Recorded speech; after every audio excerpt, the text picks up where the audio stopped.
The following news flash is brought to you by the Lone Star Lowdown, providing your daily bulletins for the commodities market.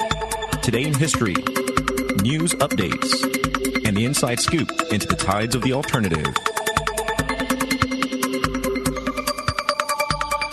Markets for Monday, the 23rd of May, 2016, are currently trading with gold at $1,249.80 an ounce, silver $16.38 an ounce, Texas crude $47.75 a barrel, and Bitcoin is currently sitting at about 444 U.S. currency.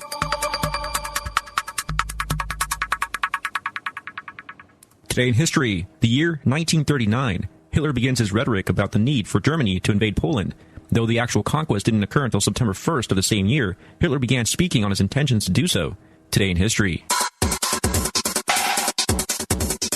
In recent news, in what seems to be some futuristic pre-crime initiative, the Chicago Police Department is in the process of using a computer algorithm which designates threat ratings founded on arrests, shootings, affiliations with gang members, and other variables which aims to predict who is most likely to be shot or to shoot someone in the immediate future. The premise is aiming for knowing who is most likely to be involved in violence depending on the rating that this algorithm software designates for them. The Chicago PD is taking the initiative to warn those highest on the list that they are under a watchful eye, while at the same time offering social services to those that may want a way out of these bloody gang wars. Nearly 3 years and 4 versions into this computer-generated list, and many critics are raising concerns about the potential breaches to civil liberties. Not to mention its actual usefulness remains in doubt, since shootings and killings have steadily risen this year. Karen Chalet, the director of the Police Practices Project of the American Civil Liberties Union of the state of Illinois, says that, quote, "We are concerned about this. There is a database of citizens built on unknown factors, and there's no way for people to challenge being on the list. How do you get on the list in the first place? We think it's dangerous to single out somebody based on secret police information." Toyota has announced that it's teaming up with Deca Research and Development, famous for the Segway, to create the second generation of their iBot device, essentially a wheelchair that can climb or descend stairs, providing the much-needed demand for mobility from the disabled. It is a motorized wheelchair that has 2 sets of wheels that can climb stairs and handle more varied terrain than conventional wheelchairs, using the same kind of balancing mechanisms for which the Segway is known. It can also extend up from a sitting position to a standing height.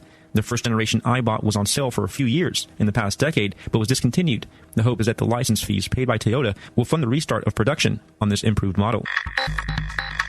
This is Rick Rohde with your lowdown for May 23rd, 2016.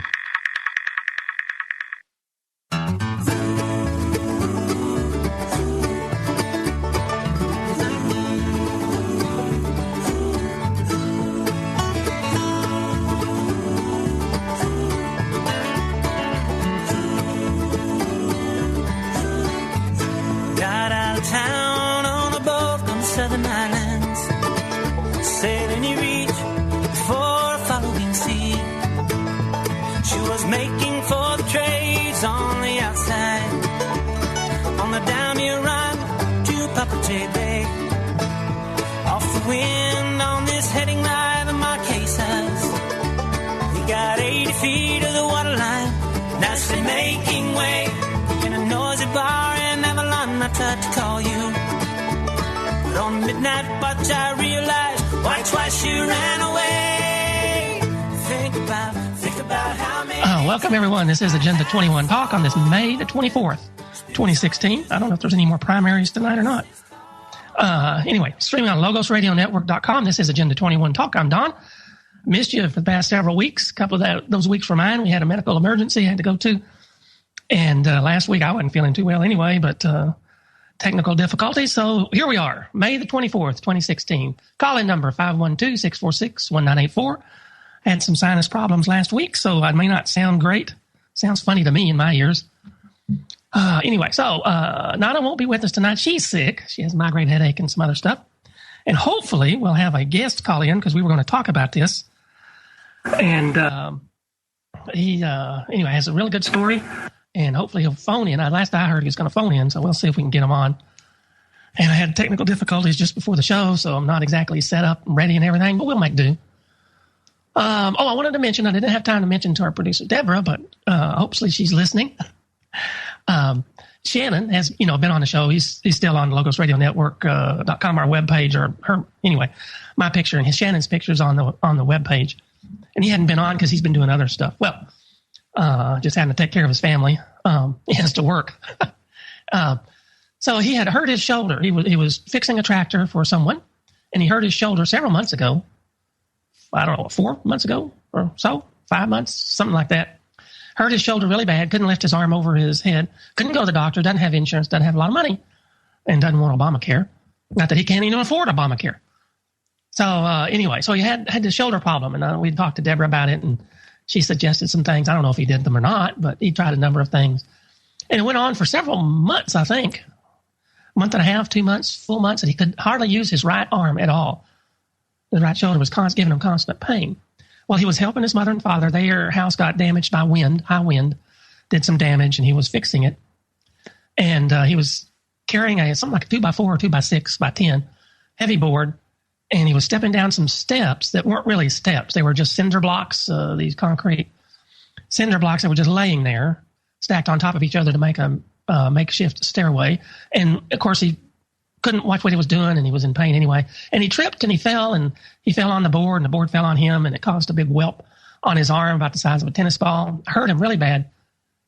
So he had to kind of quit. And anyway, that night, his arm was still hurting from the whelp it took from the board falling on it, him falling on the board. But he noticed his shoulder wasn't hurting, and his shoulder hadn't hurt since. So that's how God fixed him up. It drove him to the ground, and I guess he had displaced his shoulder, and he fell on this board, and it put it right back in place, and it doesn't hurt him. And that was just a couple of weeks before he had another job that he had to do, and he didn't know how he was going to do that job with just one arm and in pain in the shoulder. But that fixed it up, and he's been good ever since. So sometimes I told him if we'd known that, we would have whacked him with the 2x4 a long time ago. But anyway, that's the way God healed him. It's kind of neat. I thought that was just neat. No chemicals, no insurance. May not always work out that way, but it worked out for Shannon. All right. Anyway, calling number 512-646-1984. Don't normally talk about my personal life on the air too much. But anyway, I'm back home and just got in late, and I got set up late, so I don't have a lot of stuff set up to talk about.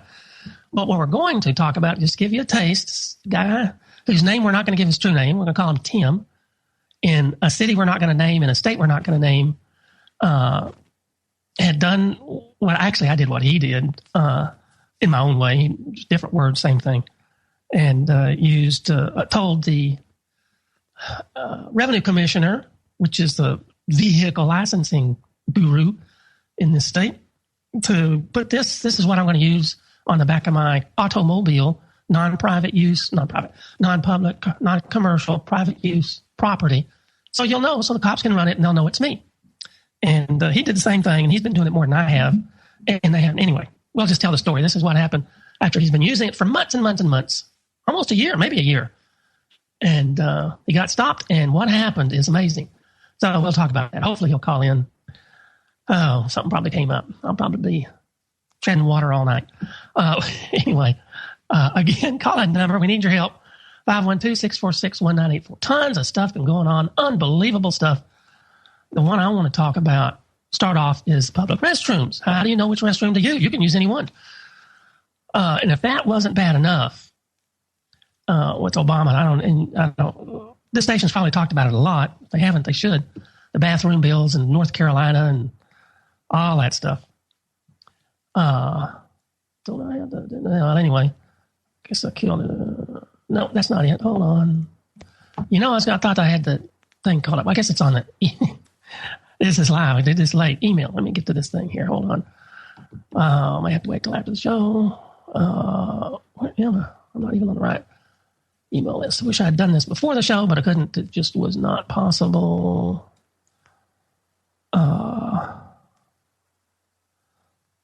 That's newspaper in Carolina. I know I sent that. Newspaper in Carolina. Did I look at that? No. I have to get it during the show, during the break.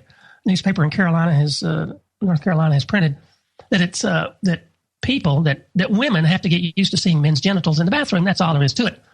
And just no ifs, ands, or buts about it. If a guy thinks he's a woman that day, there he is, Tim. If a guy thinks he's a woman on this date, he can go to a woman's restroom, and they have to get used to it. And they wrote an article. I was going to read it. I'll get it after the break. We'll read it. Tim's here, so we'll read it later, about how women have just got to get used to seeing men's genitals in the women's bathroom. And that's all there is to it. That's for equality. And it may be painful, maybe uncomfortable, but you got to do it. And that's a newspaper, North Carolina newspaper. I think it's North Carolina. Anyway, so Tim is here. Hi, Tim. How you doing? Good, Don. How about yourself? I'm doing great. So I just mentioned briefly about what you've done, sent the revenue commissioner, which ought to tell you something right there about licensing, that you're going to use this number on your car where their tag, state tag used to be, and you identify it with you, private property, private use, stuff like that. So go ahead and pick up the story. Just start wherever you want to. Well, I've been driving like this for a little over 2 years now, I guess. 2 years, all right. Yeah.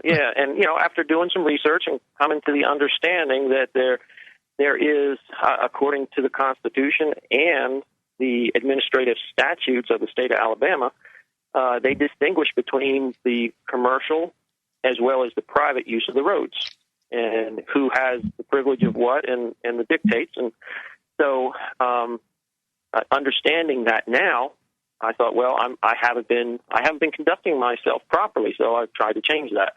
So when I'm operating in a private capacity, I have a private plate on my property, and I still, obey the laws. If you look at it this way, that we the people, in order to function in an organized manner on the public roads, we hired somebody to sit down and figure out how we're going to do this.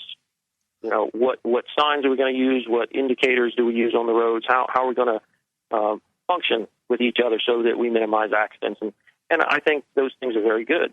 And I try and follow those recommendations as much as possible, because it's the only way you can have, hundreds of thousands of people operate in unison, on the public roads. So we were progressing down this way, and I've been followed a number of times.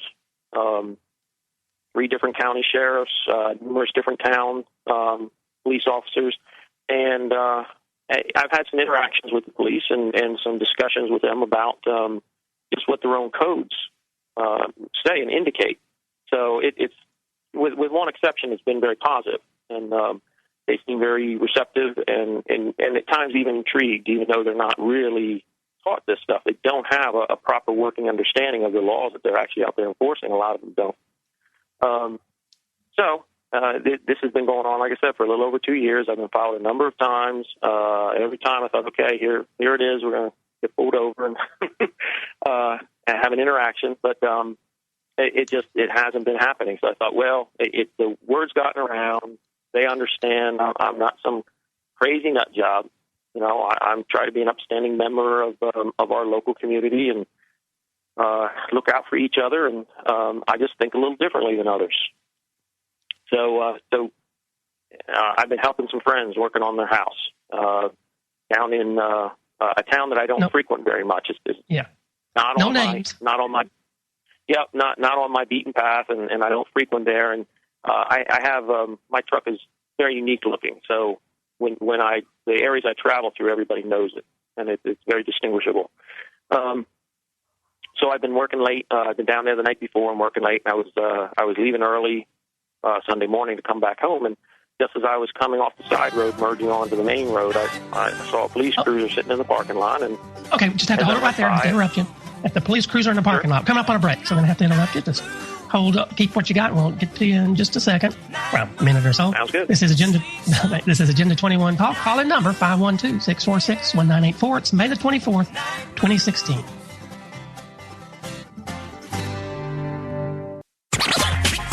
You are listening to the Logos Radio Network. LogosRadioNetwork.com.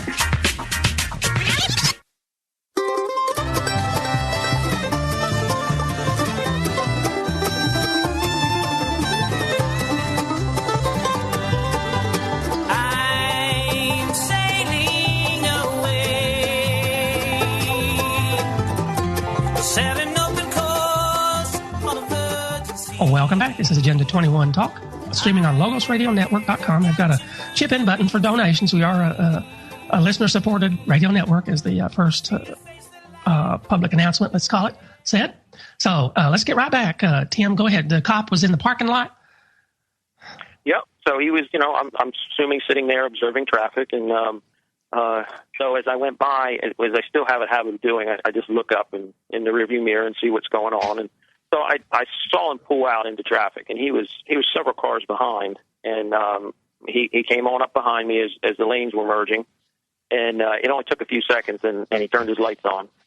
So knowing that I wasn't speeding, I wasn't driving erratically, and, I said, well, I don't know what's going on here, but I put my hazard lights on and looked for a safe place to pull over off the road and found a little private parking lot where it'd be out of the way.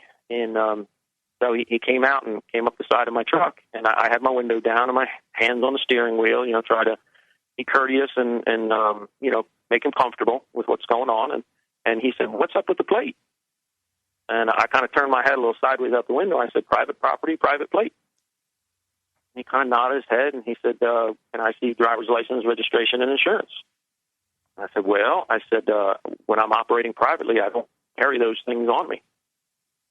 And he looked kind of funny, and he was looking at my hands. I keep paper in the truck, several copies that I've gone through when I was doing this research, and I've documented several different case sites, Supreme Court rulings, American jurisprudence, which is the legal encyclopedia for attorneys that talk about the public versus private use of the roads. And then I also state, I put some of Alabama's own administrative codes in there that deal with those things as well, and create that distinction between a commercial use of the roadway, or what they call extraordinary, as opposed to ordinary use of the roads, which is what men and women have the constitutionally secured right to do without license, registration, or hindrance. So it's about 4 pages, and so I had that ready. He was looking at my hand, so I handed the paper out to him, and he said, so you have driver's license, registration, insurance? I said, whenever I do any type of a commercial endeavor, I absolutely have those things with me. But as I mentioned, I said, I'm just operating privately. I said, I'm heading home from a friend's house, and so I don't have those things with me. So he looked at the paper, he's looking at me, he said, sit tight. He went back to his cruiser, and I could see him in the rearview mirror, and he was flipping through the papers, and after a few minutes, another cruiser pulled up, and he got out and went over and handed him in the window, and I see the papers being flipped through, and after about 10 more minutes or so, he came back up the side of the truck and handed the papers back to me and said, have a nice day. And I said, you do as well. And we parted ways, and it was all very courteous and professional, and we treated each other with mutual respect, and it was, couldn't have been a more perfect interaction. Well, that's great. Was your name on those papers? Was exchanged. No, it just, at the top it says, quick reference, : or full : Supreme Court's opinion, Alabama's constitutional and statutory position on the people's right to the exercise of liberty upon the common way. And that's it. It has no personal information on it. It doesn't make any statements other than just referring to what's already in print or referred to, already in publications about this. And so he never asked my name, never pressed me for documents. He just, they made a determination that nothing wrong was going on, I guess. And we didn't really discuss it much. He just said, have a nice day. And I said, you do as well. And we went on about our way. How long did the encounter take? Probably the whole thing, I don't imagine, was more than 20 minutes altogether. All right. I know from the research that I've done and other people I've talked to that they're kind of on a time clock. If they have a certain amount of time to assess what's going on and determine, if they have grounds for any kind of an investigative detention. And if not, then they need to stop and go on. They probably do. Those exact same people, I don't know if the same cops, same town, same corporation, stopped me, and it was about an hour or so. And I wasn't arrested, but ended up suing them. Not because I didn't want anything, but that was a whole fun thing, too. But my personal opinion is that they actually entered the number that you have back there into their system, and your name came up. That's what I think. They need to know who you are. They want to make sure even though you're calm and cool and you have some paperwork, they want to make sure you're not on the terrorist watch list or some other really wingnut. So I'm of the opinion they actually entered that number. and your name came up because you notified them that number is going to go on your private property. Well, and that there's some others have shared a similar opinion that that they have descriptions of my property, my different automobiles, and when somebody calls in about that, it's on a list somewhere, and they have the ability to determine who I am and whether I'm an entity that's within their jurisdiction or not. All right, that's kind of what I think. I just don't think they let people go without knowing who they are, and so it's that anyway. So that worked out exactly like it's supposed to. You notified them, and they responded to it properly. Yes, yeah, and this is certainly not a well-known concept, and so it's there's an educational process involved here, and again, I think there has to be that mutual respect. They have a job to do. They are trained to address anything out of the ordinary from what they're accustomed to, and so them pulling me over was not disconcerting.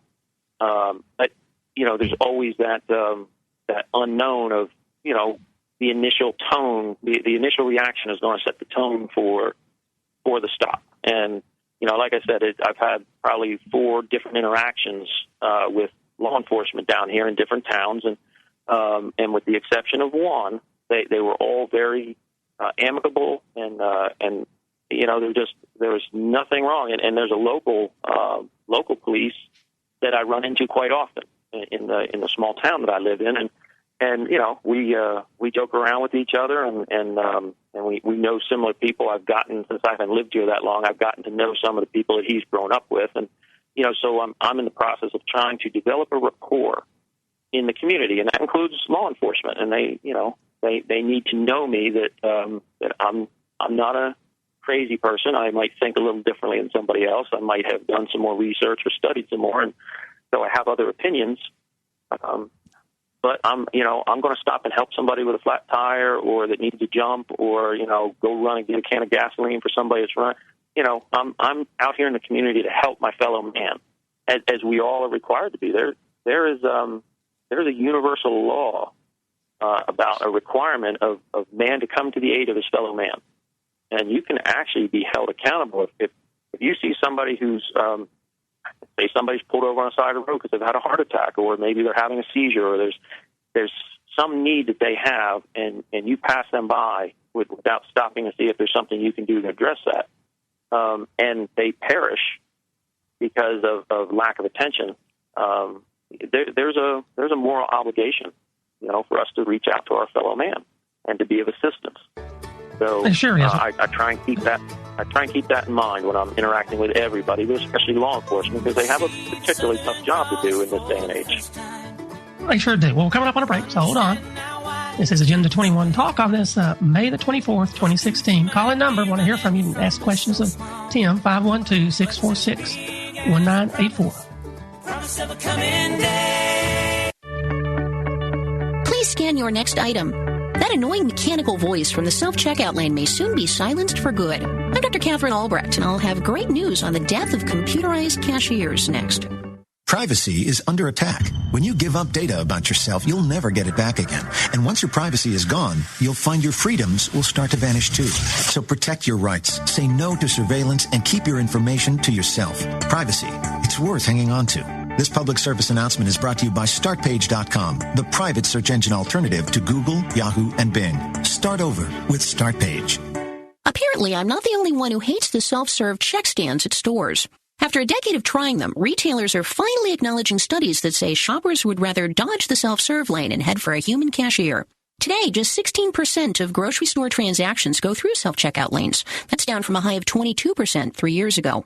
Shoppers say they're more satisfied when they pay people, not cold computers. In response, grocery chains like Big Y and Albertsons plan to bag the do-it-yourself option and bring back customer service. Hooray! Now, if only they dump the purchase tracking membership cards. I'm Dr. Catherine Albrecht. More news and information at CatherineAlbrecht.com. Looking for some truth? You found it. LogosRadioNetwork.com.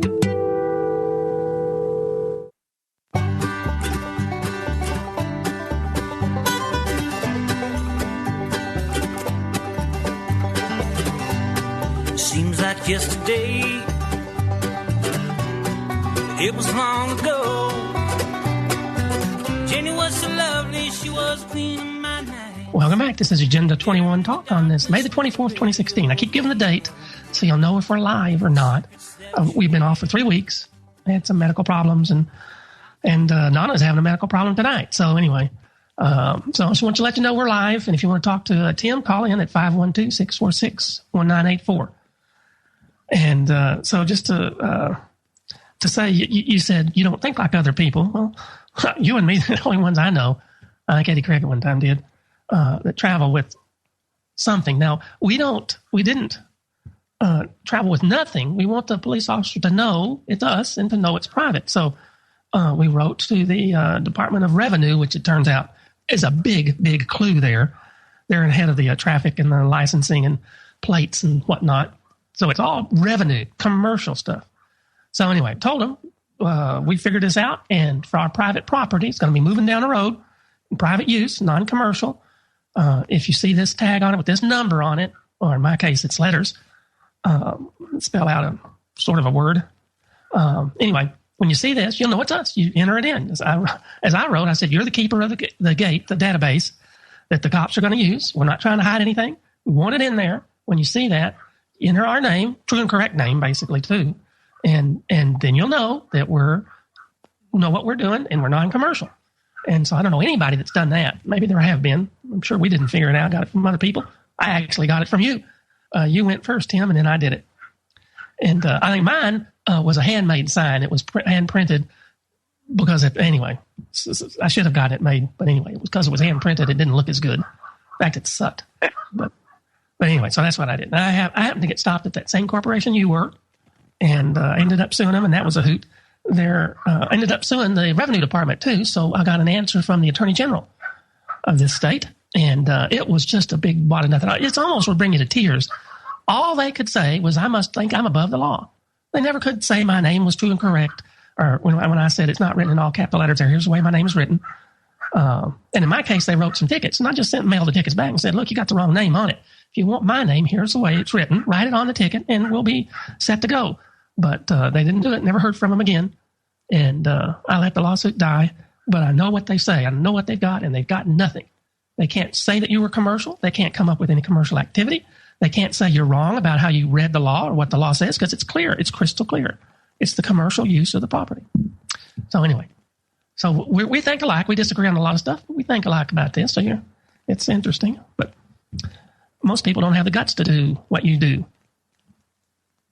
Well, and again, it's that if people want to try and get their heads wrapped around this, it's simple to start. You look at the state constitution, and you go pull up a copy and read the preamble and read Article 1, Sections 1 through 36, that define the position of the people in relation to the government that they've created, and that starts to really open your eyes, because we weren't taught this stuff in school.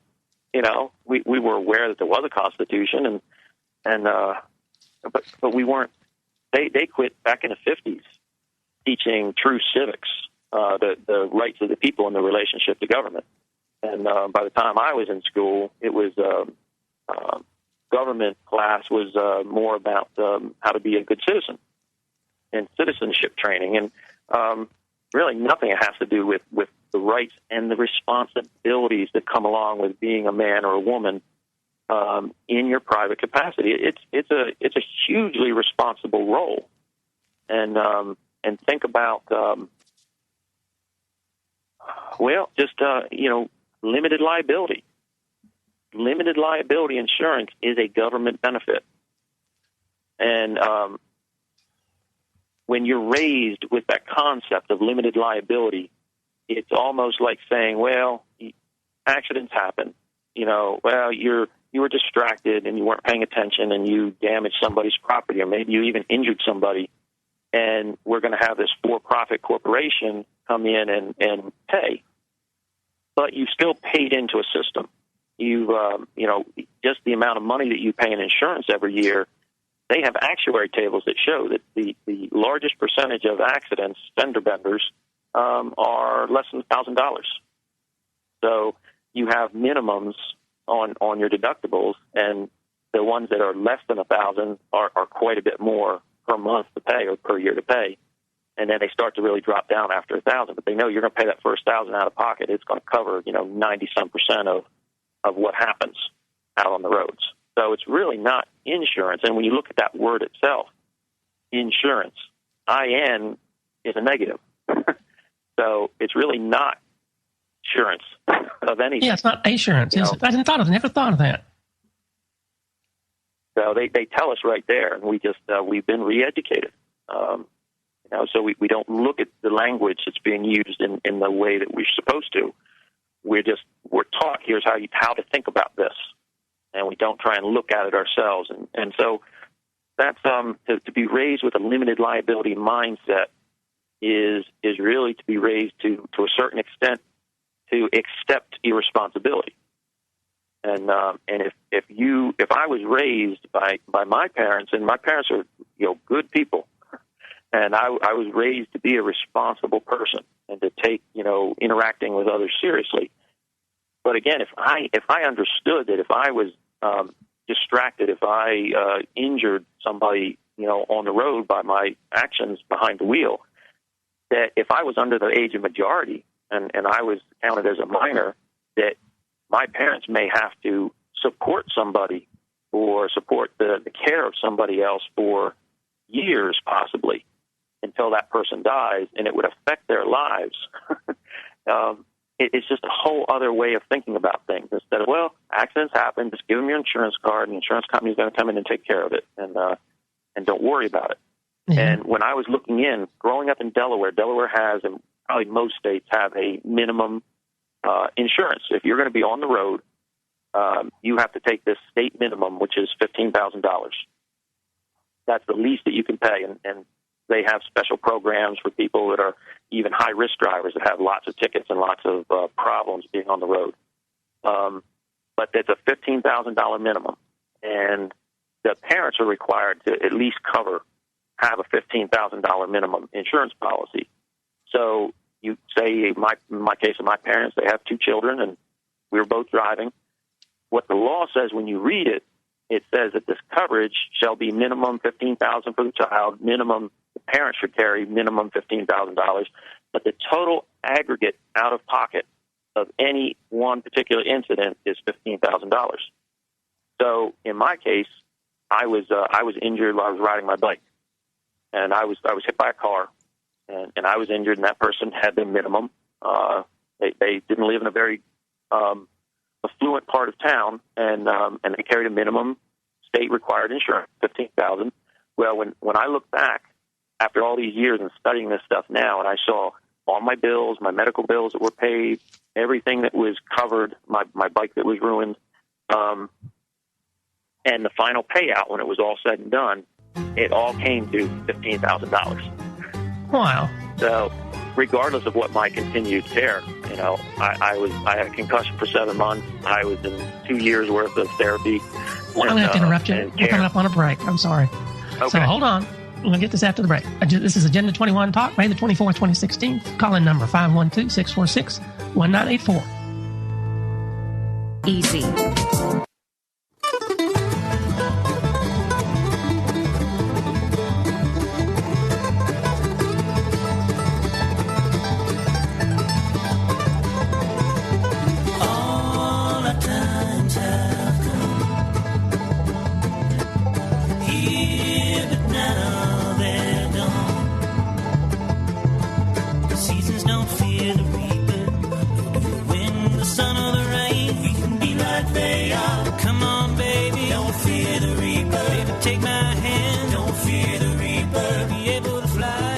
Welcome back. This is Agenda 21 Talk, and we were talking on the show, on the break. We'll bring that on the air. But I wanted to ask you why you do this.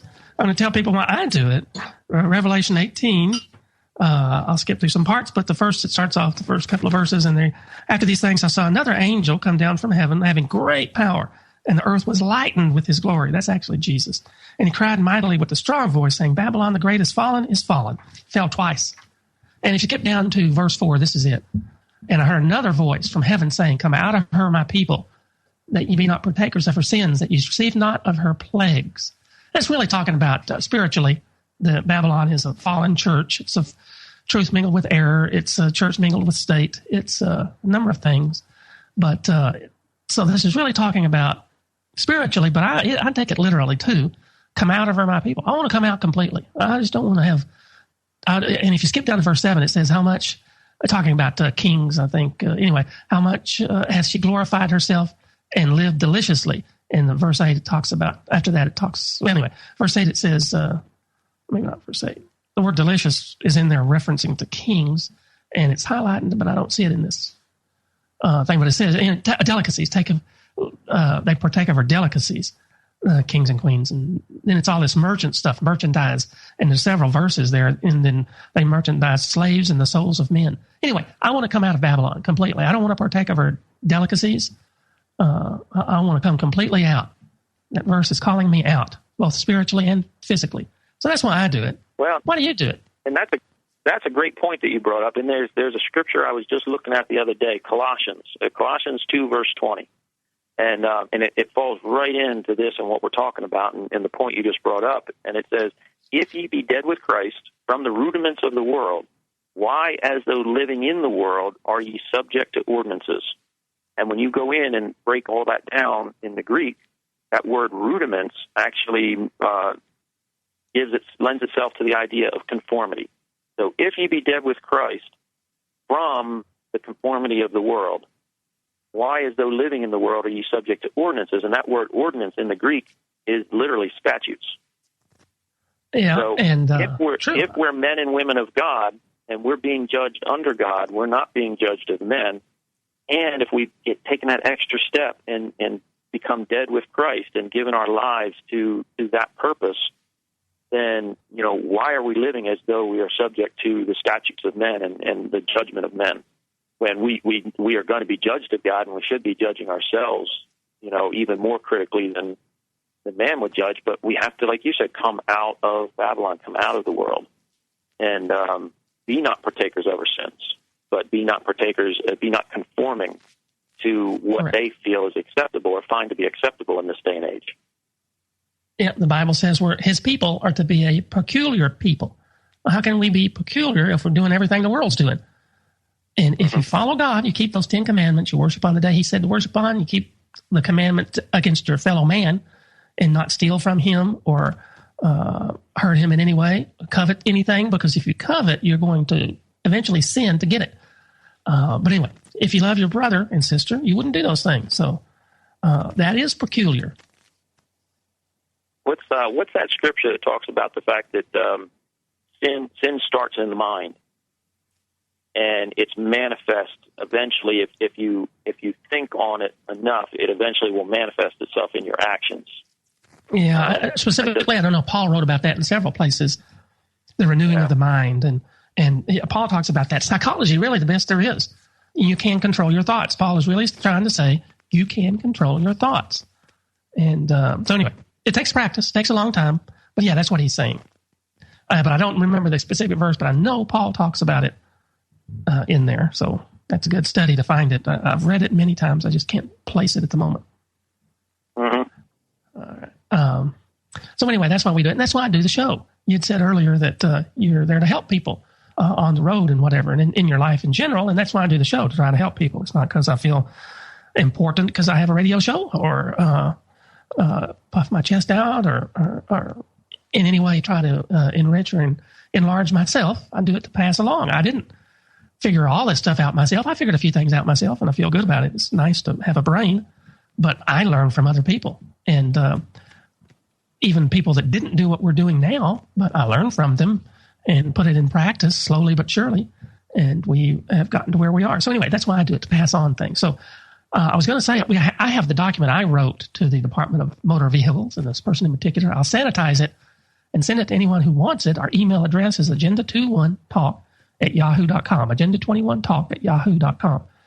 And be glad to send it. You can read it over. Now, it's heavily for this state. You'll have to look up the statutes and everything for your state And you can do a lot of it on the internet, but it really would behoove you to go to a law library. Every county in America has a law library. Some are much better than others. And some are just a few books and a computer, but the computer's good. They have access to stuff you can't get off the internet. So anyway, I have that, and it would help. And also, I want to mention, too, go to logosradionetwork.com. You can get the Eddie Craig Traffic Seminar. He talks about a gazillion things like we are talking about how the laws are commercial and points it out in exquisite detail for Texas. So that's a good source of information, too. Traffic Seminar. Well, and go ahead. And I wouldn't mind speaking to that a little bit. And Eddie puts a very good, tight program together for somebody, the general public who's never had to deal with this, that doesn't even know where to start. That is a great jumping off point because of the position that he used to hold as a deputy sheriff.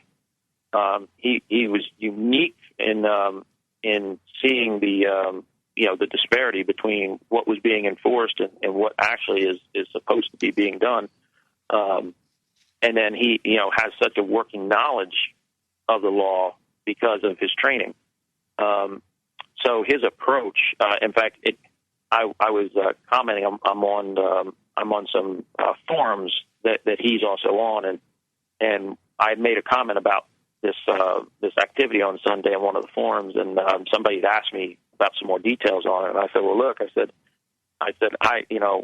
if you talk to somebody like Eddie Craig, you'd see that I did everything wrong as far as interacting with the police. I responded or dialogued with them more than he would recommend. I didn't follow. He gives a very good script, puts it out there. If people are unsure and nervous, if you just stick to the script that he gives and commit that to memory, it builds in. He builds in a bunch of protections for the average person. But because of my studies and my research and my understanding, I try and take each stop individually. And when that officer came up along the truck, and he was courteous, and I tried to respond in kind and let him know that, hey, I'm just a man, and I'm here trying to do right by everybody and follow God's law, and I'm gonna be courteous and respectful of you, and you're going to be courteous and respectful of me. And I try and put that out there. And like I said, other than one particular incident, I've always had a good interaction, even if it ended up having a ticket written. I don't raise a ruckus. I don't try and get in their face. They have a job to do, and whether I agree with what they're doing or not, I'm not going to impede what they're trying to do on the side of the road. I'm going to inform them. I'm going to reserve my rights. I'm going to build my protections in, so when I follow up with that later, I have a clear path of how I'm going to deal with that. But, we had a nice interaction. Like we commented earlier, it couldn't have gone more perfectly, and I really appreciate their level of professionalism and courteousness, and they just handled it perfect. I can't say more about it. Yeah, and the way you handle yourself, too, if you have self-confidence, I think that helped me out. I've done it several times and get just so much more confidence every time I do it, and it just comes across. You're unshakable. You know the law. Actually, you know it better than they do. And they're not going to shake you. And now they're damaged. When I'm there, they pull up behind me. I opened the door and turned sideways and had the law book in my hand. And, of course, he said, don't step out of the car. I wasn't planning to. I'm just sitting there. Didn't answer him. So he walks up, and I've got the law book in my hand. Well, that throws them off completely. They don't know what to do. You got the law book. You're reading the law to them. They never actually read the law. They only read what somebody says it says. All right. Well, anyway, we're coming up on the hour break. This is Agenda 21 Talk on this May the 24th, 2016. Sorry I missed you guys for 3 weeks. But we're back. Call-in number for the next hour of the show, 512-646-1984. We'll have other things to talk about and cover, and maybe we'll keep going on with this. I don't even know if Tim can stay on the next hour. We'll see. I'll talk to him after the break. And so everybody have a good, safe break. We'll catch you in the second hour of the show. Again, I want to point out it's May the 24th, 2016. So if that's the date where you are, give us a call, 512-646-1984.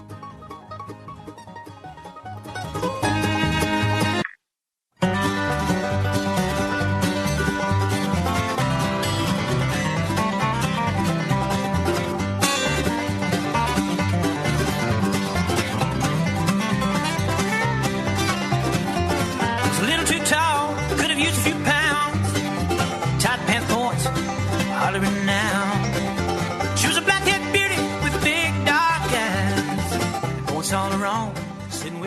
Welcome back from the long break. This is Agenda 21 Talk, calling in for the second hour of the show. And I have some sinus problems, so I don't sound right to me, so I probably don't sound right to you. All right, Tim is still with us, but we're going to shift gears for a little bit. As I talked at the first of the show, I found the article. It's from the Charlotte Observer. This is about this bathroom law. And anyway, it's on May the 13th, 2016, so it's just a couple of days old, isn't it? The day it's a week or so old. Sorry. So from the Charlotte Observer, May the 13th, 2016. I don't think it's an editorial. It's under editorials section.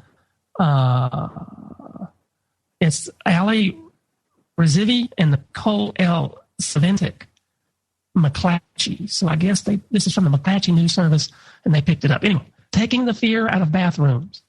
Obama administration guidelines for schools will bring heat to the debate over bathrooms and gender identity. The guidelines, however, offer a path around fear and discomfort. So I'm going to get to the really good part, but I'm going to read the first few paragraphs. And then we'll have Tim comment on it and see what he thinks about it. This is the Observer editorial board. What happens when a biological male who identifies as a female uses the women's restroom? The question is at the core of a struggle and a suddenly intense debate over the rights of transgender individuals. Now, I don't know. They didn't define transgender other than being a male who identifies as a female. Does he have female parts or does he have male parts? Sometimes we do. I'm going to just editorialize here on my own. Sometimes we found out just recently, the past, 20 years, that sometimes you have twins in the womb. And those two twins at a very, very early stage fuse together. Sometimes those twins are male and female. And sometimes they don't fuse very well. So you end up with what used to baffle medical science of having a dual gender sometimes, dual genitals. But anyway, we're not talking about that here. We're talking about people, males with male parts, females with female parts. They just want to switch. Okay, so the battle transcends what happens in bathrooms, certainly, but a big issue has prompted a wave of unnecessary fears and unnecessary laws, including North Carolina's HB 2. This week, the Obama administration tried to get in front of the clash, first with the Department of Justice lawsuit over HB 2, then on Friday with a letter to U.S. school districts ordering them to acknowledge and accommodate transgender students. The letter doesn't carry the weight of law, but it does carry a big stick, the implied withholding of federal dollars from school districts that don't abide by the administration's guidelines. Skip down to another paragraph. Republicans in North Carolina have made the most of these fears, framing HB 2 as a law that protects the safety and privacy of women and children. And all the women I've talked to agree with that law. Those safety issues are political fiction. I don't know what political fiction is. It's either true or not. And most women I've talked to, all of the women I've talked to, are afraid. So anyway, those safety issues are political fiction. Non-transgender males wouldn't have been allowed in women's bathrooms under Charlotte ordinance that HB 2 killed. That's a lie. They would be. And the 200 or so cities with similar ordinances have had no incidents involving bathroom predators yet. They left out the word yet. Or if they have, they're not reporting it here. Anyway. Let's get the good part. Let's see. This is what the Obama administration nudged the rest of the country towards Friday. Yes, the thought of male genitalia in girls' locker rooms and vice versa might be distressing to some, but the battle for equality has always been in part about overcoming discomfort, with blacks sharing facilities with gays, sharing marriage, then realizing that it was not nearly so awful as some people imagined. He just said, or this woman said, that men's genitals in ladies' locker rooms or bathrooms, that they have to get to it. It might be distressing, but the women have to get used to seeing male genitals in their own bathroom. So, there's not a whole lot more. There's a few more paragraphs. But what do you think about that? Well, on a purely legal standpoint, I think they're causing themselves some problems because of the Boyer laws that they've come up with, the rules on taping. They had all these cases, 10, 12, even 15 years ago in some states where people were hiding cameras in women's bathrooms or locker rooms or changing rooms, and or even in rentals, and videotaping these people doing things. And so a lot of states came up with these Boyer laws saying that you can't do this. This is an invasion of privacy. And I don't see where it's much different, except they don't have the remote cameras now. They're just walking right in there. Yeah. So I think, one, there is most states own constitutions, and even the federal constitution says that you can't The legislature can't create a law that abrogates an existing protection, something secured by the Constitution for the people. And I think this is something that abrogates that and voids some of those basic protections. So I don't see where it can be remotely found constitutional. So that being said, they've handled these situations in other cases. You go to any public building now, stadiums, airports, things like that, where the roles within a family have expanded, where initially you would have women that would take the daughters into the women's bathroom, men would take the boys into the men's bathroom to do those things, where you have single parents now, or you have parents that are traveling singly without the spouse and with the kids. And so they started to, for the protection and the convenience of those individuals, they started installing family bathrooms so that a mother can take her young son or even an older son that needs help for whatever reason into a private area where he's not being taken in with other women that are not part of his family or initial group and don't want to have those exposed to that situation where you have maybe an older child that needs help for some reason, visually observing other women in different stages of being dressed or undressed or whatever. There's basic privacy issues at risk or in need to be addressed, and so they did that through these family bathrooms, where now you have a larger room where you can address those things as a family and not impede other people's privacy. So your rights end where they trespass on somebody else's rights. So my right to go into the ladies' changing room or bathroom ends at the point that I step in and trespass on another person's rights that's in there. You can't do that. That's right. So I agree with that. Basic universal law, whether you call it universal law or God's law or, however somebody wants to address it so that they don't feel like they're being forced into a religious or other format or dogma.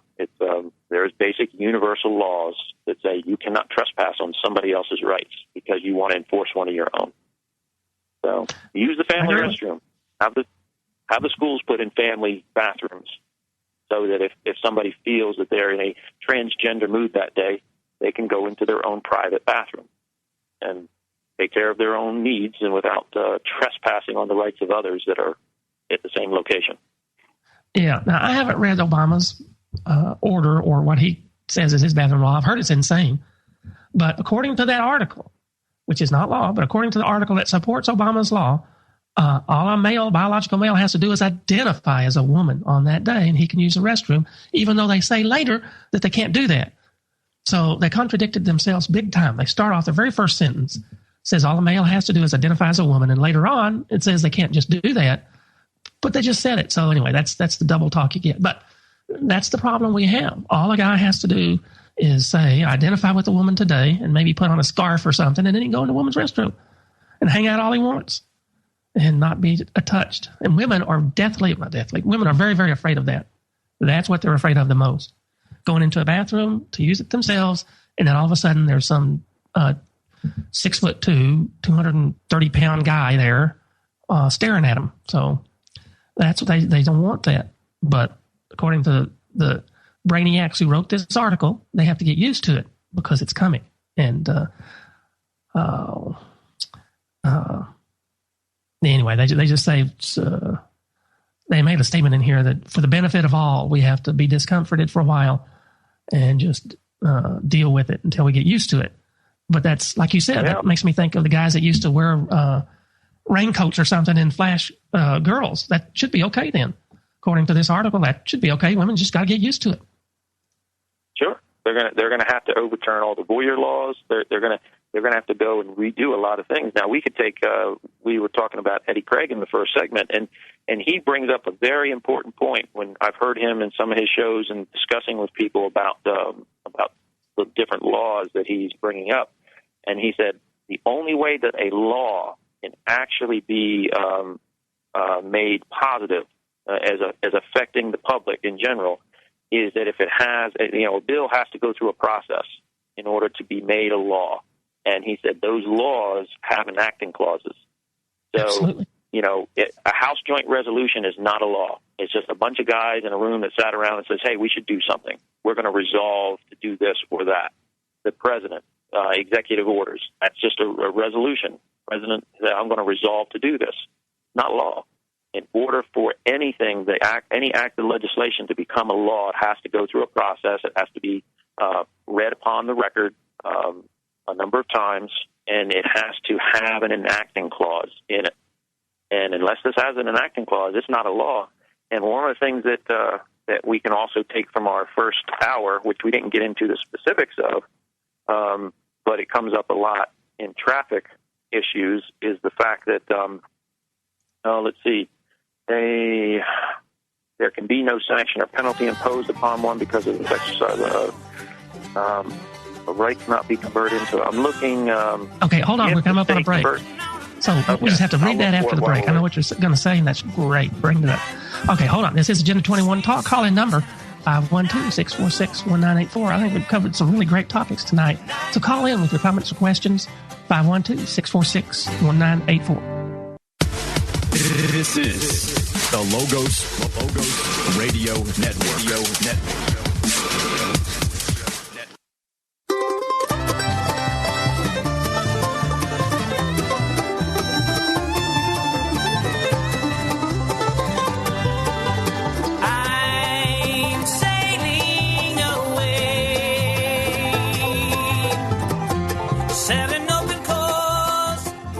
Welcome back. This is Agenda 21 Talk. So pick up, Tim, where you left off. You just had found a law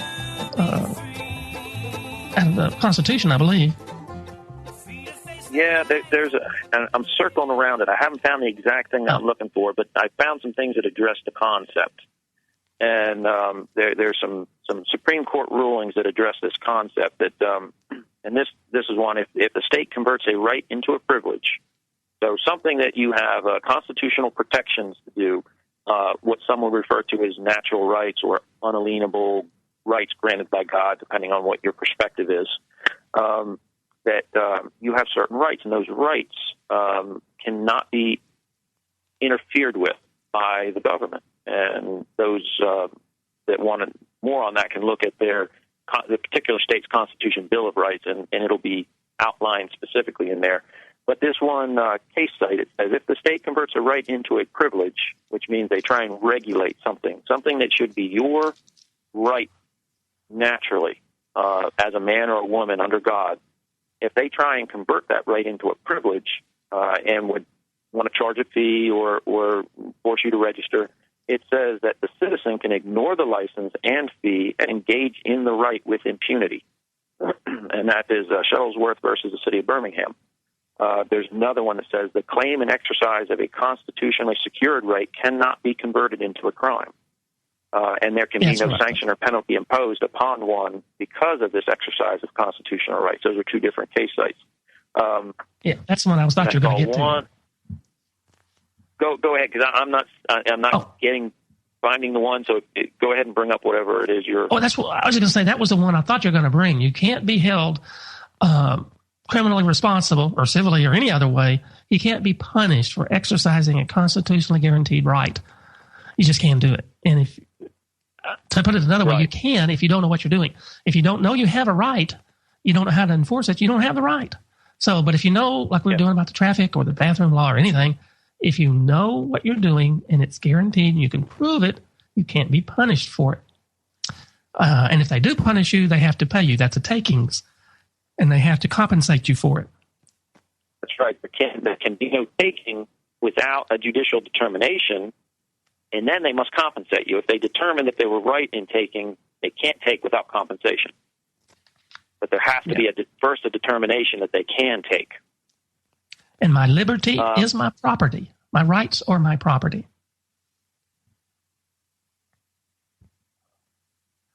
So I thought that's what you're going for. Well, it is, and I'm trying to pull a few different thoughts together into kind of a coherent statement. And the fact that kind of going back to what we're saying, that there in order for something to be considered positive law, it has to be drafted, presented, and it has to have an enacting clause in order for the legislature to actually put a piece of legislation and create a law with it that would apply to the general public. And that's an important concept to understand, because what most people confuse with being law is really privately administered regulations, what we call codes or statutes, and that's what a lot of people have experience with when you get pulled over for a traffic infraction. That's typically a statute, and they list it right on the ticket. Whatever it is, failure to use a turn signal, speeding. They always list a statute with that. Well, that's privately administered, and in our state, actually, it's listed right in their code. And I think we mentioned that maybe earlier. The governor shall cause to have copyrighted all acts of the legislature every session for the use and benefit of the state. And if something is privately copyrighted, then it can't be for public use. It's for private use. Yeah. So if the Congress is going to create a statute or code that they're going to try and apply publicly in general, whether it has to do with the use of restrooms by certain entities or individuals, unless there's an enacting clause, then it's a private administrative rule or regulation, and it cannot interfere with the rights of the people. And that comes in our particular state, it comes into Article 1, Sections 35 and 36. They talk about the most basic, fundamental, and only legitimate purpose of government is the protection of property and the rights of the people.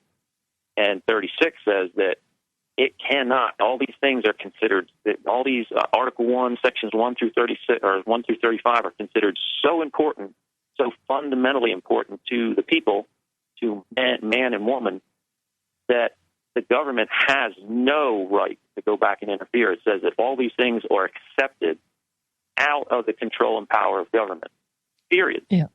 They have no ability to go back and interfere. Yes. Yeah, they are carved out with a knife.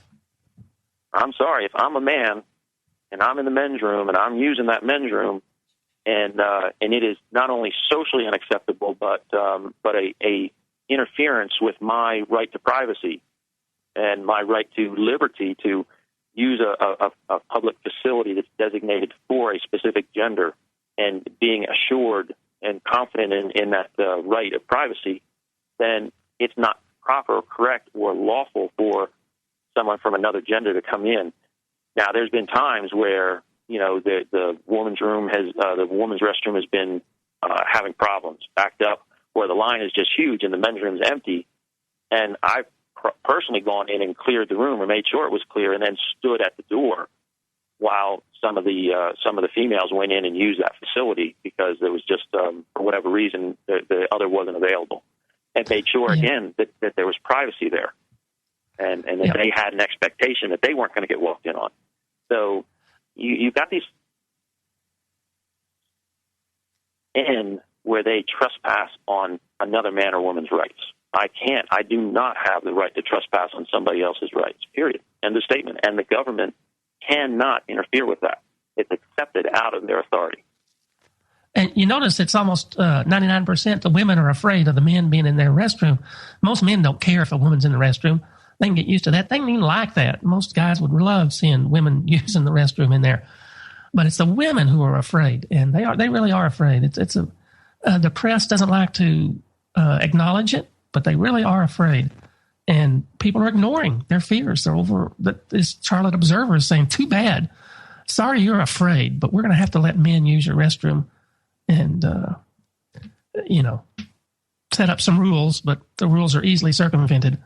But anyway, that's the world we live in. We were saying in the previous segment, this situation has already been addressed, with the family bathrooms. And society has changed so much in the fact that, parents travel independently of one another for whatever reason. My mom took my brother and I and went to visit, her parents or an aunt or uncle, and my dad had to work. He couldn't go with us. So we were traveling alone, and as my mom, she has two sons. What's she going to do when we stop somewhere? She's going to stand outside of that men's room and wait for us to come back out of there, make sure that we don't have a problem there because we're young, and we're in a strange environment. So as society has changed and how they've had to do things in single parents and all these different things, corporations have accommodated, have recognized and listened to the public in general and said, we need a solution to this, and they've already provided that solution. Okay, that's true. I have to break it. Interrupt you. We're coming up on a break. This is Agenda 21 Talk. Call in number 512-646-1984.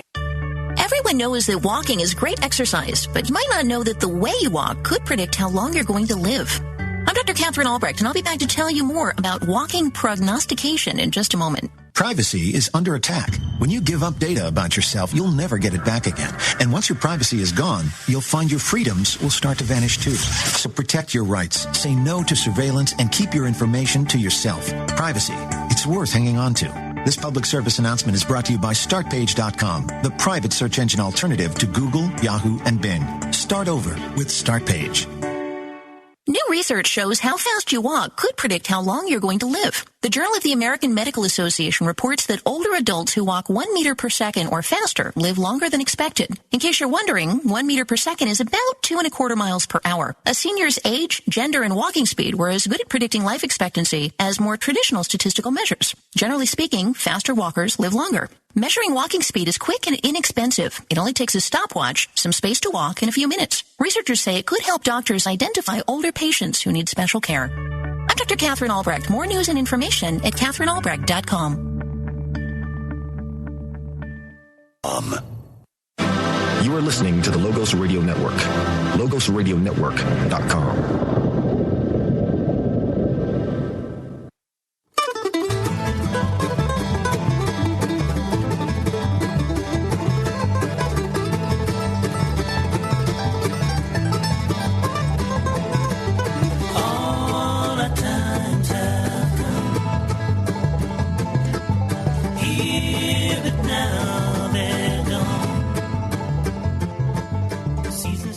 Welcome back again. This is Agenda 21 Talk on this May the 24th, 2016. Call in number 512-646-1984.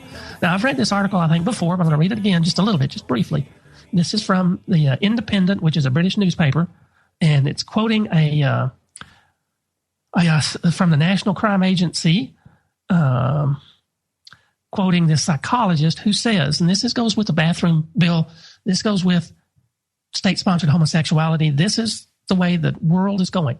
Pedophilia, according to this psychologist, pedophilia is just a sexual orientation like being straight or gay, and that a pedophile, someone, mostly men, who abuse children, has the same ingrained attraction that a heterosexual female may feel towards a male. They're trying to not take the stigma out of being a pedophile. And so you put all those together, a pedophile can go into a woman's room or whatever and molest children, whatever, and that's okay. You just got to get used to it because it's just another sexual orientation. So guys going into women's room, and I don't know any women that go in a men's room except to try and make an issue out of it. Other than that, they wouldn't be caught dead in a men's room with men in it. But women are just supposed to get used to men in their room and in their space doing their very private thing. And that's the biblical thing we're talking about, the corruption, the Sodom and Gomorrah. Like you said earlier, Tim, Jesus said the end times would be just like the days of Noah. And I've talked about that on the show too. What were the days of Noah? Corruption, sexual deviance. Sodom and Gomorrah came after the flood, but still the time of Noah was just decadence, thinking whatever you do is right. You don't have to follow God or those 10 commandments, and you can do whatever you want. And just hubris to the extreme, and that's where we're going. It's scary, but it also makes you want to lift your head up and look to the sky because our Redeemer is coming, and this is prophesied. Anyway, it's sickening when you really think about it. So, well, and I don't have the responsibility of children at this point in my life, so.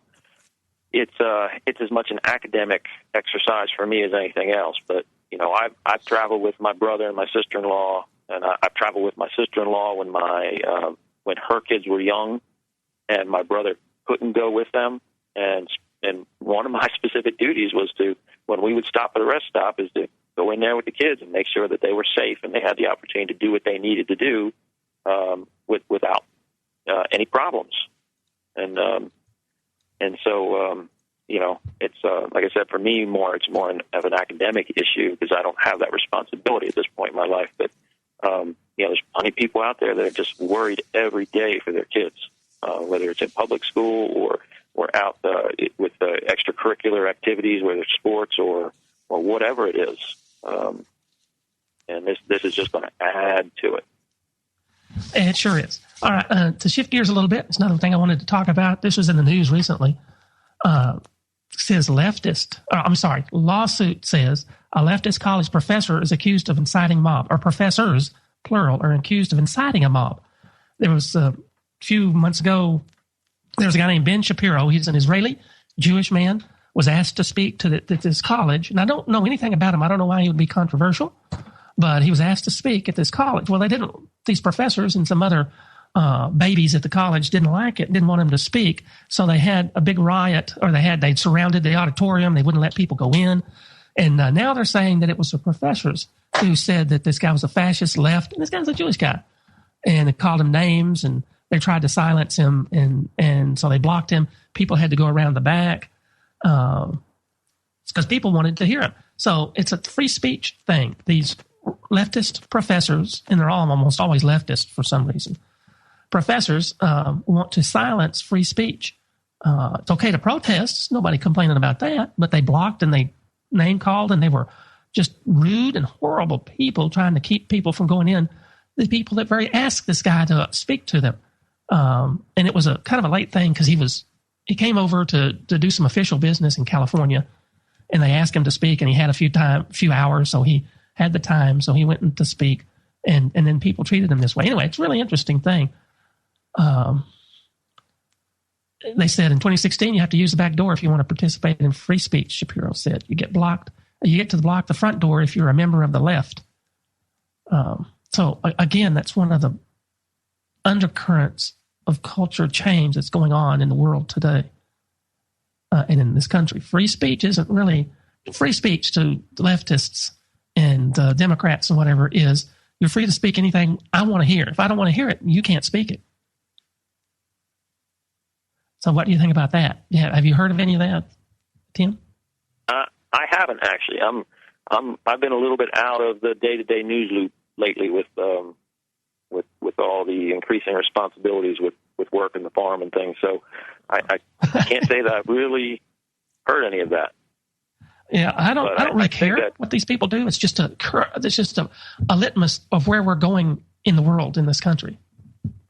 Well, and I'm kind of surprised that they were so definitive about labeling them, in this article, as far as their political orientation or being liberals, because you typically think of them as being supposed to be the most tolerant. Yes, used to. These same people in the 60s wanted free speech. They wanted to protest the war in Vietnam. They wanted free speech, and now they're against it. Then you may not be aware that they coined a new phrase in the past couple of years called microaggression. Aggression is when you're physical with someone, threaten them, like in the article we read about the bathroom law. If you don't agree with Obama, he'll just cut your money off. That's threatening. Aggression is a physical force against someone. Now they call it microaggression, where if you don't agree with what they say, you're being microaggressive toward them. Huh. And now that's maybe a step above passive aggressive, maybe? I don't know. It's just another way of trying to get the word aggression to apply where it does not apply, so that they could shut you down when you point out where they're wrong or some problem with their argument. And that's what it is with homosexuality. If I say, I don't agree with homosexuality, I'm being microaggressive to a homosexual. So I can't say that I don't agree with their philosophy. But if I'm a Christian, they can easily say God is dead, there is no God, atheism reigns, you're a crackpot because you believe in God. That's okay. So I don't know if you've heard any of that, but that's what's going on. No, yeah, it's I haven't, unfortunately. Well, we're coming up on a break in just a little bit, but I think we're all going insane. I've come to the conclusion that the world is going insane.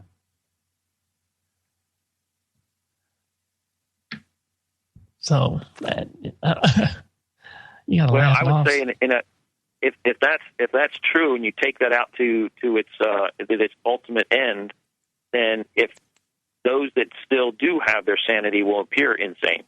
If the whole rest of the world or the majority of the world is insane, those that are retaining their sanity will appear insane. There you go. And that's what the Bible says. Woe unto those that make wrong right and the right wrong.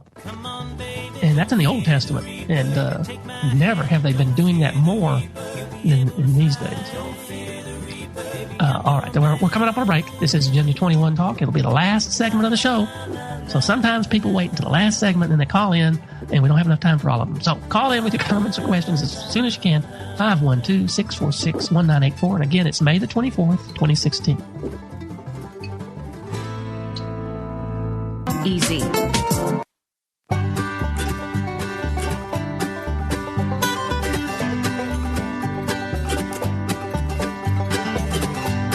Seems like yesterday, it was long ago. All right, this is the last segment of the show on this May the 24th. So it's May the 24th, 2016. Call in at 512-646-1984. I know a lot of people do listen on a delayed broadcast, so can't call in. But, you know, if that's the date and the time, and it's just before 10 o'clock Central, wherever you are, 11 o'clock Eastern, call in, 512-646-1984. And in the same vein of what we're talking about, trying to silence people that disagree with you, rather than letting your argument counter someone else's argument and dealing with the facts and the issues, you just want to win by silencing your opponent, whether you're right or wrong. You don't even care. You just know you're right because you're right. It's official. Homophobia now is a new mental disorder. If you think there might be something wrong with homosexuality, you must likely have a mental disorder, according to a recent study by a team of Italian researchers. Discussing the study, lead researcher Emanuele Giannami, I don't know how you pronounce his name, MD, stated after discussing for centuries if homosexuality is to be considered a disease, for the first time we demonstrated that the real disease to be cured is homophobia, associated with potentially severe psychopathologies. That's right. The research team specifically found that psychotism, immature defense mechanisms, and fearful attachment style were associated with greater homophobic attitude in individuals.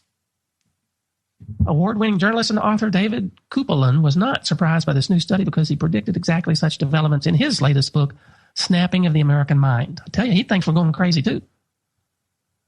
I call it the loony left, which demonstrates the social sciences with pathologizing conservatives and Christians as disordered who would only accelerate. If you disagree with them, you're got the disorder, not them.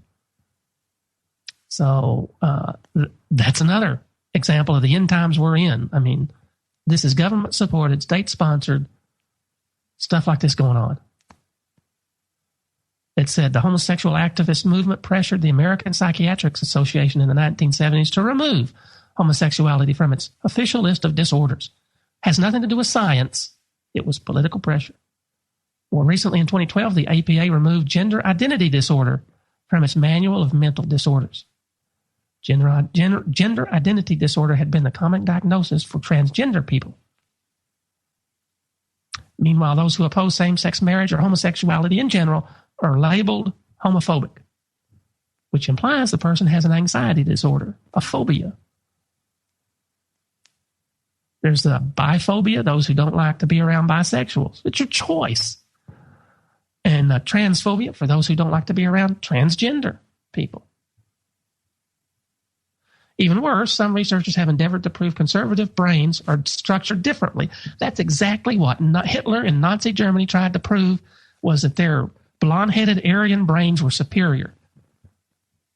And their science was screwed up too, and it's been proven. But that's exactly what they tried to prove, and it's coming back. So do you have any comments on that? That's a lot there, isn't it? Yeah.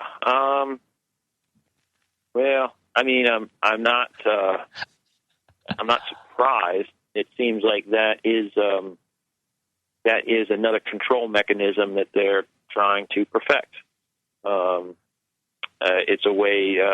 They're trying to say that Vietnam vets that come back over or not Vietnam, but veterans, military veterans, that if you are a military veteran, particularly if you served during wartime, then you must have some kind of a mental disorder, PTSD, something. So they're trying to use that as an ability to disarm and restrict and take away privileges or take away rights, and by converting them to privileges. And I think they're just expanding upon this. They're actually trying to. I read something recently where they're under the Affordable Care Act, they're trying to make it mandatory that people would undergo psychological evaluations at different key points, like with teenagers. There'd be, I forget if it was 16, 18. At some point, they would be required to undergo psychological evaluation just as part of their standard health protocol for maintaining people's mental as well as physical health. And then at other key times, and of course, as soon as you start to submit yourself to these things, now the government has the ability to say, "Oh, well, there's something not quite right with you about this or that because of how you answer questions, how the doctor wrote up his notes," and now they have the ability to twist, just like they do polling. A really good campaign manager can make a set of polling numbers say anything they want just by the manner in which people are asked questions. Yeah, they ask a question a certain way, and then they present it in a different way to the public. Right. And so I see it as just being another control mechanism. And if we view from a scriptural standpoint, if we view this as end times and look at the scriptures as talking about that this present evil world is under Satan's control temporarily, the scriptures say that Satan is the prince of the power of the air, then we can see that more and more of this is going to be trying to be put upon the people to control them, oppress them, divide them, and that's a main strategy all through history. If you want to control a group of people, there's certain key things that you look to do, but infighting is one of the most useful tools. And if you can keep segments of a society or a group of people fighting amongst themselves, then they're doing half the work or more than half the work for you if you're trying to place controls upon them. That's true. And this article points out that in Russia, far-left ideology had a powerful impulse to silence dissent, led to diagnosing the most normal, clear-thinking, and courageous people as dissidents and incarcerating them in mental hospitals. And we're doing that now. I don't know if people know they're copying Russia, but, they are. It's because they don't teach this in school. If they taught true history in school, we wouldn't have a lot of this trouble because people would say, hey, they did that over there and that's wrong. We don't want to do the same thing. And another one here in 2012, a University of Arkansas professor released a study linking conservative views to low brain power. He wrote, when under time pressure and other cognitively impaired situations, people are more likely to express conservative views. And, that's just trying to say that conservative people are mentally impaired.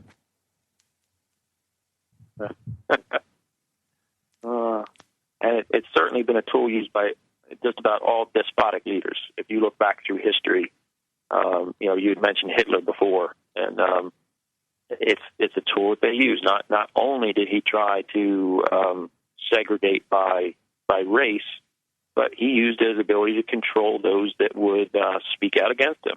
He had political dissidents imprisoned and sent to concentration camps, just as much as he did the handicapped and those of other nationalities that he felt were inferior and or just didn't fall into line with what his mental perception was of the country that he was trying to create. And you can look at, like I said, all despotic leaders follow that same basic process.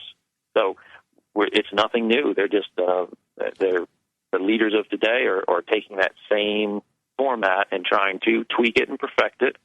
Look at what was wrong with it in other applications and say, well, let's change it and let's make it a little bit better here. Let's make it more inclusive. So it's same old story, new generation, unfortunately. Yeah, it sure is. We don't, how was that saying? Those who don't learn their history are doomed to repeat it. And it amazes me, this people, the left wing, the Democratic left wing, whatever. And there's no difference between a conservative member of Congress and a liberal member of Congress. They're the same. They're just two sides of the same coin. They're being controlled by the same group or same person. And they try to pit these two against each other, like you said, to create dissent and get people fighting against each other so they don't notice what's actually going on. And I guess I'm skeptical. I'm a skeptic, but that's what I think. All right. Well, we're about to run out of time. You're about to hear the music. And there's a couple great books if people want to check them out. One is called The Rise and Fall of the Roman Empire, and the other one is called Tragedy and Hope by Carol Quigley. It was written in the 60s and had to do with the fact that there was not a two-party system at that point. It was all political theater. Yeah, and so I'm glad somebody knew about it. All right. Well, hey, thanks for being on, Tim. I really appreciate you being on the entire show. Well, I enjoyed it, and we'll see if we can't do this again sometime. All right. And I want to thank Amy. Just before the show, I had a USB cable, it turns out, that went bad. And I mean, just seconds before the show. So I was in a panic, wondering what to do, and tried to phone in. And then Amy dug up another cable, and I put it on just in time to do the show. So I want to thank Amy for coming up with the cable at the last minute and saving the day. So that's our show. I hope everybody has a good, safe, blessed week. And Lord willing, we will talk to you next week.